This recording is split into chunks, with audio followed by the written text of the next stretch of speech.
Shalom, shalom. A Home Church Igreja em Casa apresenta Aulas com Maria.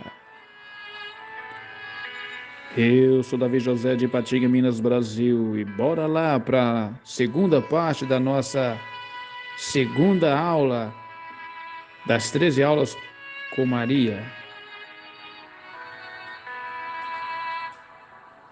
Evangelho de Jesus segundo Lucas, capítulo 1, verso 35. Respondeu-lhe o anjo: descerá sobre ti o Espírito Santo, e o poder do Altíssimo te cobrirá com a sua sombra. Por isso, o ente santo que de ti há de nascer será chamado Filho de Deus. Leonardo Boff, teólogo cristão progressista, diz que, abre aspas, antes do divino ser abaixado ao humano, Maria foi elevada ao divino. Fecha aspas. Será? Será mesmo que de alguma forma Maria ascendeu ao divino antes que o divino descesse ao humano? Será mesmo? Bem, que o Filho de Deus, o Cristo, o Mashiach, eternamente autoexistente, foi abaixado ao humano, isto é claro nos apóstolos, como por exemplo, Paulo, na carta aos Filipenses, capítulo 2, e versos 5 ao 8, escreveu-nos: de sorte que haja em vós o mesmo sentimento que houve em Cristo Jesus, que, sendo em forma de Deus, não teve por usurpação ser igual a Deus, mas a si mesmo se esvaziou, tomando a forma de servo, fazendo-se semelhante aos homens, e, achado na forma de homem, humilhou-se a si mesmo, sendo obediente até a morte, e morte de cruz. Quanto a Jesus, não há dúvida desse abaixamento do divino ao humano, é a kenose, palavra grega para abaixamento, é o abaixamento do divino ao humano. Quanto a essa verdade, não paira dúvida. Mas, e quanto a Maria? Há alguma escritura nesse sentido para embasar biblicamente a afirmação do teólogo Leonardo Boff, assim como de muitos outros que querem extrair da Bíblia a verdade de que Maria foi de alguma forma elevada ao divino? Isso tem fundamentação bíblica? Algum texto bíblico que sugere isso? Não há. Pelo contrário, o que há é que também o Espírito Santo teve que abaixar até ela. O texto lido no Evangelho segundo Lucas, capítulo 1, verso 35. Quando o anjo disse que Maria, virgem, daria à luz um filho, no verso 34, disse Maria ao anjo: como se fará isso, visto que não tenho relação com homem algum? Respondeu-lhe o anjo: descerá sobre ti o Espírito Santo. Observe o caminho. Não é Maria subindo, não é Maria sendo elevada, é o Espírito Santo abaixando, descendo, é outra verdade. A quinose, o abaixamento de Deus até o humano, do divino até o humano, é notório, mas você não vê isso em relação de Maria sendo elevada em momento algum. Sabe por que não? Porque Maria é humana. Maria é 100% humana. Aliás, ser absolutamente humana é o que faz de Jesus, que enquanto Cristo é 100% Deus, É o que faz Jesus, Deus, ser também 100% humano. Jesus, isso é consenso em toda a cristandade, Jesus é Deus, é 100% Deus. Por quê? Porque é o Filho de Deus. Igualmente, Jesus é humano, 100% humano, porque é o Filho de Maria. Maria que é absolutamente humana, 100% humana. Fosse Maria um pouquinho angelical ou divina, Jesus não poderia ser 100% homem, 100% humano. Logo, comprometeria a sua vinda em carne humana, como ser humano. E negar que Jesus, o Cristo, veio em carne 100% humano é heresia. Rechaçada por toda a cristandade, rechaçada pelos apóstolos, por exemplo, 1 João. O apóstolo João, na primeira carta, capítulo 4, versos 1 ao 3, diz: Amados, não creiais em todo espírito, mas provai se os espíritos vêm de Deus, porque já muitos falsos profetas têm surgido no mundo. Nisto conheceis o Espírito de Deus. Todo espírito que confessa que Jesus Cristo veio em carne, todo espírito que confessa que Jesus Cristo veio em carne, humano, 100% humano, é de Deus. Mas todo espírito que não confessa a Jesus, ou que Jesus veio em carne, 100% homem, 100% humano, não é de Deus. Este é o espírito do anticristo, do qual já ouvistes que há de vir e que agora já está no mundo. Não fosse Maria 100% humana, comprometeria a totalidade da humanidade de Jesus, o que é uma heresia. Aliás, é o espírito do anticristo. Maria humana implica em ser uma mulher comum, no sentido de que nasceu como todo mundo nasce, viveu como todo mundo naturalmente vive e morreu como todo mundo costumeiramente morre. Aliás, existem 2 túmulos de Maria. Um em Jerusalém, outro em Éfeso. Que é uma evidência, um argumento maior de que Maria morreu como todo mundo morre, do que uma pessoa que possui 2 túmulos.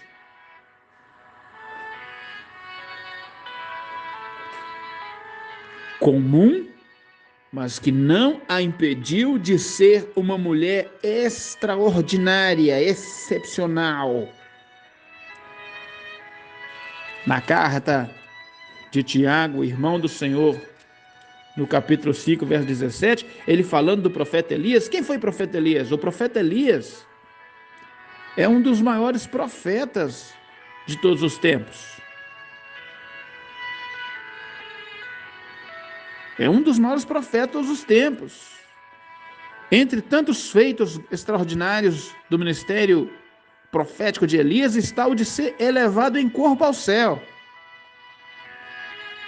Elias é esse profeta que subiu ao céu num carro de fogo. Mas quando? Aí se diz assim, rapaz, que homem extraordinário. E é. Que profeta excepcional. E é. Que ser humano acima da média. E é. Diferente de Maria, que acredita-se que ela foi elevada em corpo ao céu, mas não há um documentozinho que prove isso. Não há uma mençãozinha de nenhum dos apóstolos a esse respeito. Não há nada que comprove isso. O Elias, sim, é ratificado nas Escrituras como quem subiu ao céu em corpo e houve testemunhas do fato. Mas quando Tiago, irmão do Senhor, escreveu-nos para falar de Elias, capítulo 5, verso 17, presta atenção. Escreveu São Tiago, Elias era homem sujeito às mesmas paixões que nós.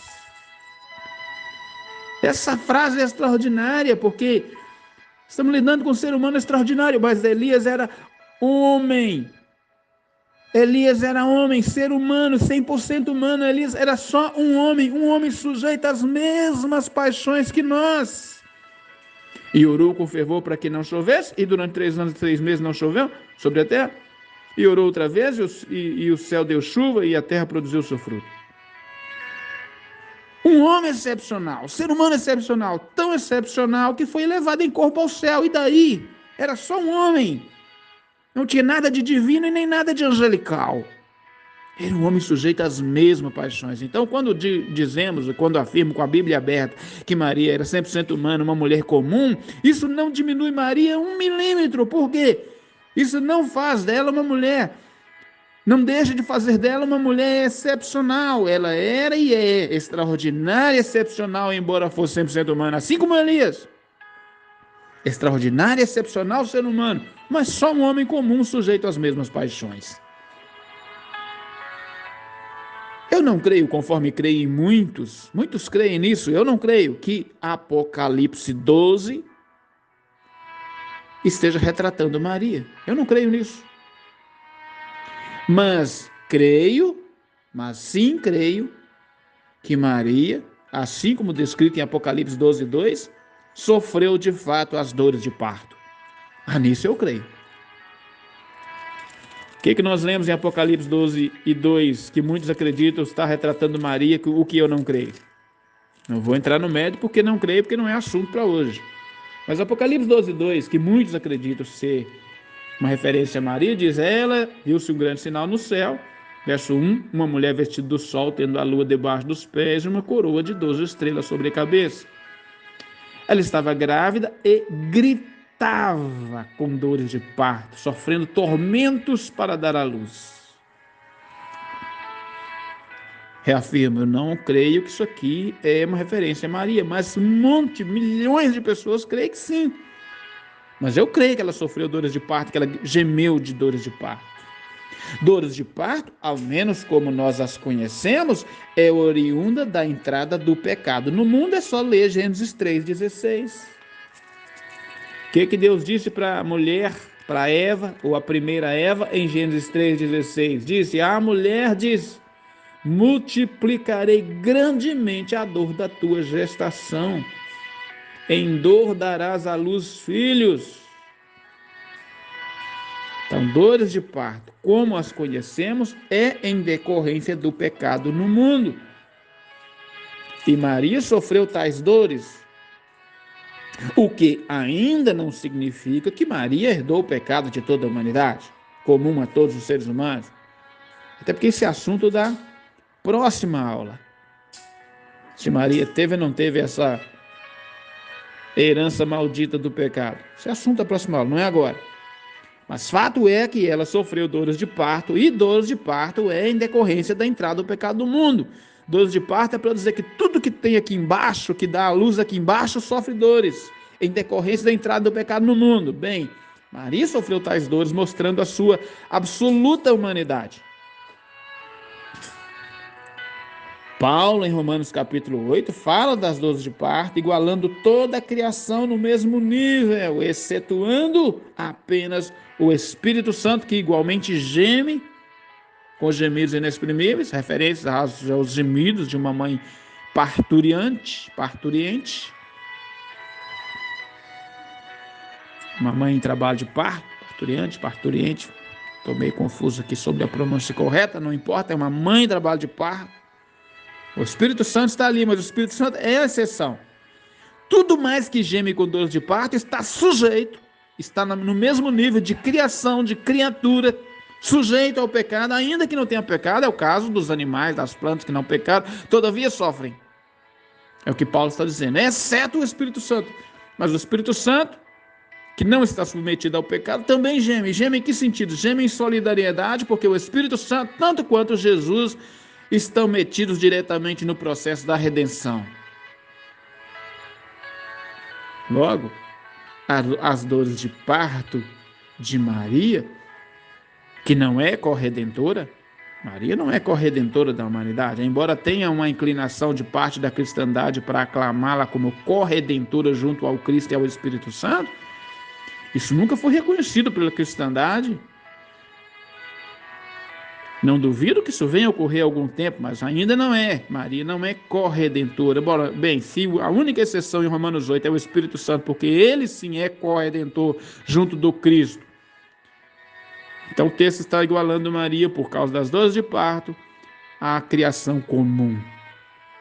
Isso coloca Maria como uma mulher comum, embora já mostramos, não a diminui, porque ela pode ser tão extraordinariamente, excepcionalmente, uma mulher santa de Deus conforme é, ainda que 100% ser humana. Humana, conforme era, errou e equivocou-se, dada a limitação humana. Quando nós lemos a primeira carta de Pedro, capítulo 2 e 22, Pedro, apóstolo, falando do Senhor Jesus, disse que em Jesus nunca houve equívoco. Ele não cometeu pecado, nem na sua boca se achou engano. Nunca houve. Jesus nunca se equivocou. Jesus não sabia tudo. O Jesus, o histórico, humano, o Cristo encarnado, 100% homem, não sabia tudo. Por exemplo, perguntaram-lhe sobre qual será o dia da sua vinda. Ele disse, aquele dia e hora ninguém sabe, nem os anjos, nem o Filho, ou seja, nem eu, somente o Pai. Jesus demonstrou ignorância acerca de alguns assuntos, desconhecimento, mas quando ele não conhecia, ele disse, não sei. Nenhum problema aqui. Não sei. Mas Jesus não se equivoca. Ele mostra que muitas coisas ele não sabe, mas ele não se equivoca. Eu pensava isso e era aquilo. Não. Você não encontra isso em nenhum momento nas Escrituras. Pelo contrário, que se encontra, olha quem está falando, hein? Apóstolo São Pedro, ele, falando de Jesus, não conheceu o pecado, nem na sua boca se achou engano. Jesus nunca se equivocou. Mostrando o quê? Que ele tinha no mesmo ser duas naturezas, absolutamente divino, absolutamente humano, absolutamente divino. Jesus é essa exceção na humanidade. Todos os outros seres humanos, todos, por serem humanos, dada a limitação humana, cometeram equívocos. Essa regra se aplica a Maria? Sim. Por exemplo, no Evangelho segundo Lucas, capítulo 2, versos 43 e 44, em que Maria e Santa Maria e São José esquecem Jesus no templo, a gente lê assim, Lucas 2, 43 e 44 diz-nos assim, ao regressarem terminados aqueles dias, ficou o menino Jesus em Jerusalém e não souberam seus pais. Não souberam. Até que tudo bem. Pensando, porém, que estivesse em sua companhia, foram um caminho de um dia. Então começaram a procurá-lo entre os parentes e conhecidos. Como não encontraram, voltaram a Jerusalém em busca dele. E aí encontraram no templo e tal. Mas a frase que mostra o equívoco do casal, incluindo Maria, está no verso 44. Pensando, porém, que estivesse em sua companhia, estavam enganados. Isso essa regra não se aplica a Jesus, mas se aplica a todo ser humano. Todo ser humano erra, comete equívocos, equivoca-se, todo ser humano. Esse aqui é um exemplo da Maria humana, porque a Maria que equivocou-se, mas o texto mais sério que fala do equívoco de Maria é capítulo 3 e versos 20 de Marcos, Evangelho segundo Marcos, de Jesus segundo Marcos. Então Jesus entrou numa casa, afluiu outra vez a multidão de tal maneira que nem sequer podiam comer. Quando os seus, preste atenção nessa frase, quando os seus, lá no verso 31 nós vamos saber quem são os seus. Quando os seus ouviram isto, saíram para o prender, pois diziam, está fora de si, está enlouquecendo. Certo? Aí salta alguns textos, porque é um outro assunto e tal. No verso 31. Chegaram então seus irmãos e sua mãe. E estando de fora, mandaram-nos chamar. Agora você já sabe quem são os seus mencionados no verso 21 do capítulo 3. Os seus, quem são os seus? Verso 31 explica: seus irmãos e sua mãe, e estando de fora, mandaram-nos chamar. A multidão estava sentada ao redor dele, e lhe disseram: tua mãe e teus irmãos te procuram, e estão lá fora. Ele lhes perguntou: quem é minha mãe e quem são os meus irmãos?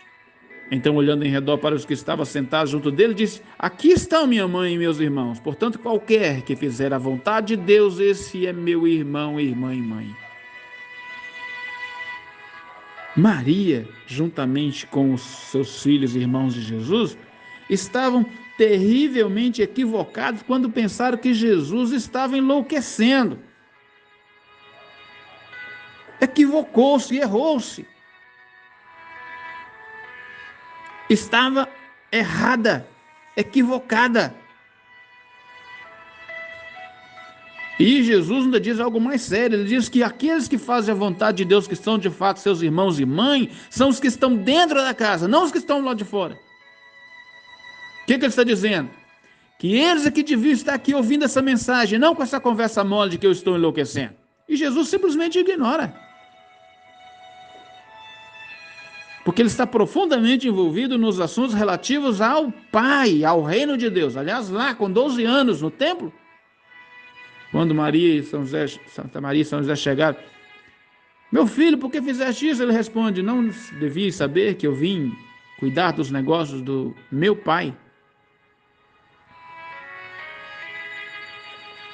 Errou. Maria aqui está profundamente equivocada. Quando, juntamente com seus filhos, saem para prender Jesus, de alguma forma, tirá-lo dali e levá-lo, ainda que por isso tem que usar a força.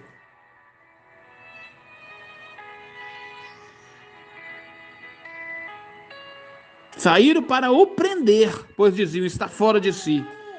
Olha que equívoco. Maria errou. Errou? Errou. Equivocou-se? Sim. Mas, e daí? E daí?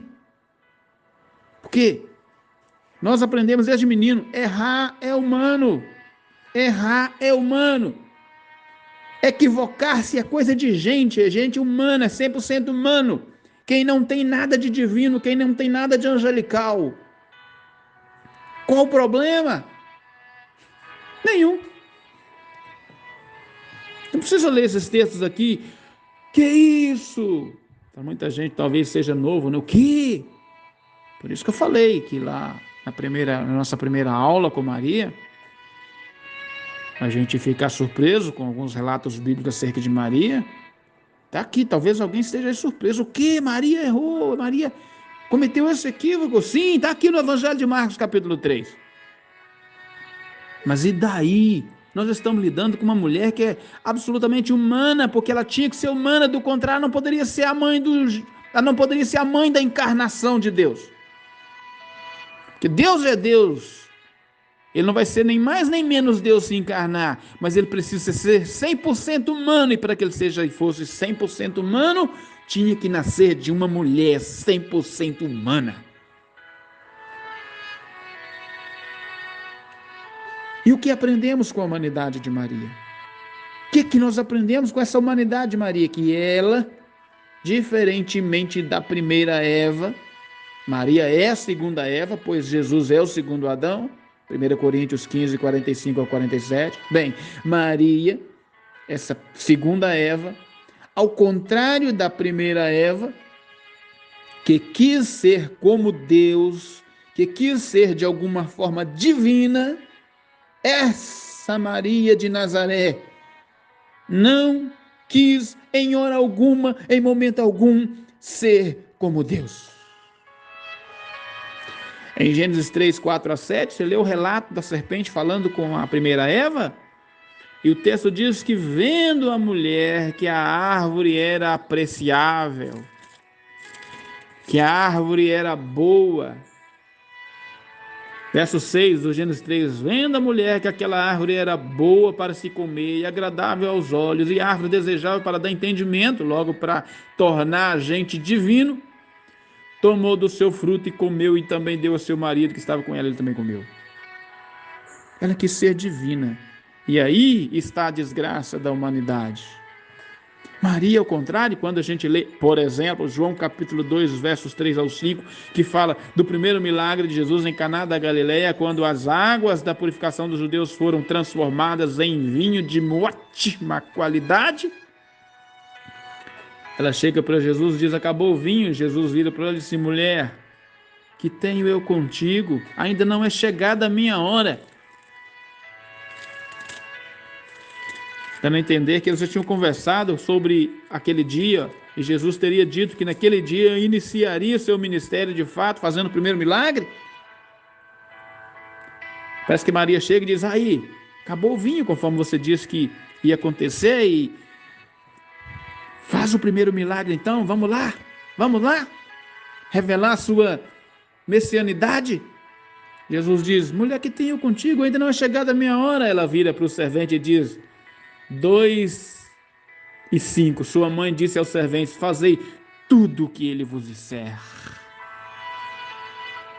Em momento algum, Maria quer ser divina aqui.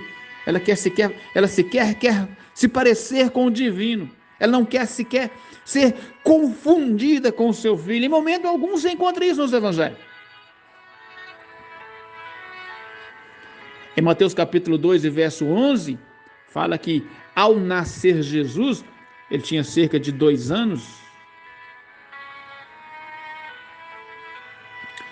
os magos do Oriente chegaram para conhecer o rei que acabou de nascer, que na verdade já tem cerca de 2 anos. Eles levaram presentes, e não bastasse os presentes, eles curvaram-se em adoração ao menino que estava com a mãe. Eles não adoram a mãe, eles adoram o menino. Você não vê aqui nenhum manifesto de Maria no sentido que deviam adorá-la também, porque de alguma forma ela tinha um quê de divina. Não, ela se comporta totalmente humana aqui.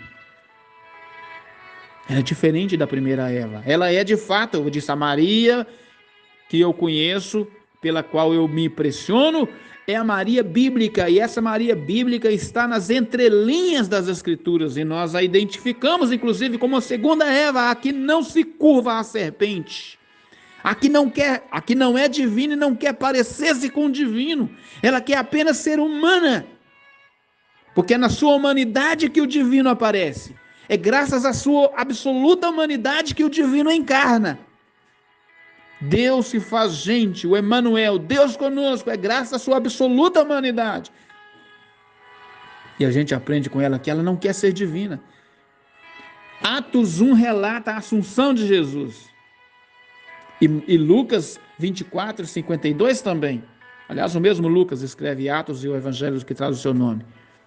E em Lucas 24, 52, Jesus foi adorado imediatamente após ter subido ao céu. Lucas 24, 52, que diz: então, uma nuvem o cobriu, né? Ele foi elevado ao céu. 51, 52, então eles o adoraram e voltaram com grande júbilo para Jerusalém. Em Atos 1, nós temos o relato e diz que Maria estava entre. Maria também adorou Jesus, mas em momento algum você percebe Maria também reivindicando ou demonstrando algum interesse em ser cultuada, adorada, porque ela é absolutamente humana, ela jamais quer aparecer-se com a primeira Eva que quis ser igual a Deus. Maria jamais.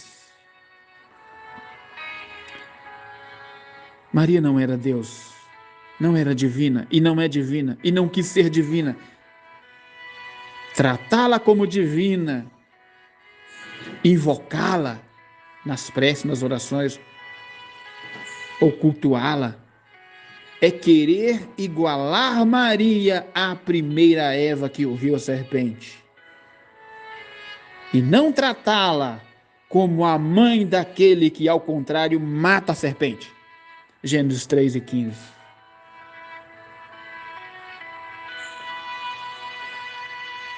Maria humana, tinha que ser humana, era humana, foi humana. A prova de que era humana é que estava sujeita às mesmas mazelas da humanidade. E como humana, equivocou-se. E daí, ela era humana, os seus equívocos eram apenas para demonstrar a sua humanidade. Maria, que nunca quis ser divina, nunca buscou nenhum reconhecimento que não fosse um reconhecimento humano. E nisso aqui, Maria é mais bíblica do que se imagina, porque assim como Jesus, que é o segundo Adão, Maria é a segunda Eva. E assim como Jesus é absolutamente diferente no caráter, na pureza e no compromisso com Deus, o Pai, diferentemente do primeiro Adão que cedeu à serpente, a segunda Eva, Maria de Nazaré, é absolutamente humana, em momento algum tem sequer a pretensão de ser igual a Deus. Portanto, aprendamos com ela e não queiramos ser como Deus, porque querer ser como Deus é o ápice do pecado, da queda e do ouvir a serpente, do comprometer-se com o diabo. Maria nunca fez isso. Não queiramos fazer com a gente e não queiramos fazer de Maria uma espécie de divindade, porque fazê-la de alguma forma divina, no sentido de invocá-la como se ela fosse uma entidade divina, um ente divino, ou cultuá-la como se ela culto recebesse sendo uma divindade. Fazer isso é igualar Maria à primeira Eva, que ouviu a serpente, que ouviu o diabo, que quis ser como Deus. E assim foi a entrada do pecado no mundo. Se a gente quer uma Maria pura, santa, e ela é, essa Maria bíblica é assim, 100% humana, que jamais quer ser como Deus.